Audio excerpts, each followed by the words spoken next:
Nagsimula naman ang baha sa Malabon at Navotas dahil sa nasirang floodgate. Live mula sa Navotas, nasa frontline ng balitang yan, si Ria Fernandez. Ria, gaano katindi ang baha riyan?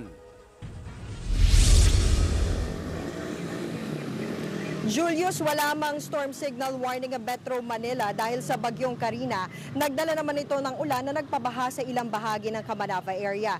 Gaya na lamang rito sa palibot ng Malabon City Hall kung saan abot hanggang binti ang taas ng baha. Nagmisto ng ilog ang palibot ng palengke ng Malabon. Epekto ito ng nasirang North Caloocan Navigational Gate na sinabayan pa ng high tide. Dahil dyan, hirap makatawid ang maliliit na sasakyan.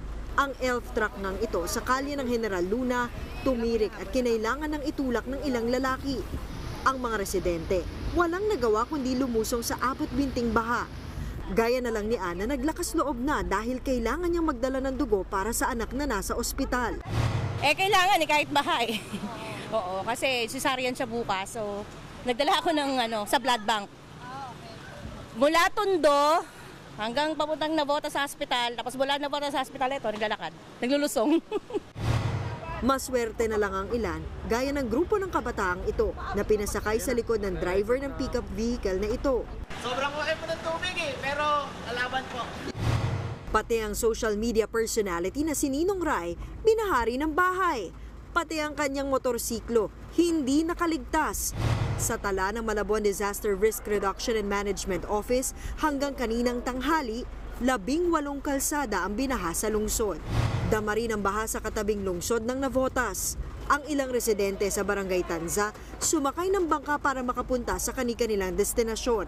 Ayon sa residenteng si Nicole, ngayon lang nangyari na ganito katindi ang baha sa kanilang lugar. Nataon pa ito sa kanyang birthday.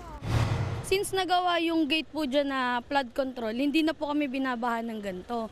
Simula po nung nasira siya, ayan na po, gumrabe, nasabayan pa po ng bagyo. Kaya sobrang worst po talaga ng birthday na. Nagdulot din ng mabigat na trapiko ang baha, habang ang ilang lugar kung saan unti-unting humupa ang baha, mga naipon at nagkalat na basura naman ang sunod na problema. Mga kapatid, Julius Babaw po. Iba na ang may alam at may pakialam sa panahon ngayon. Para sa frontline ng mga balita, mag-follow at mag-subscribe sa social media pages ng News 5.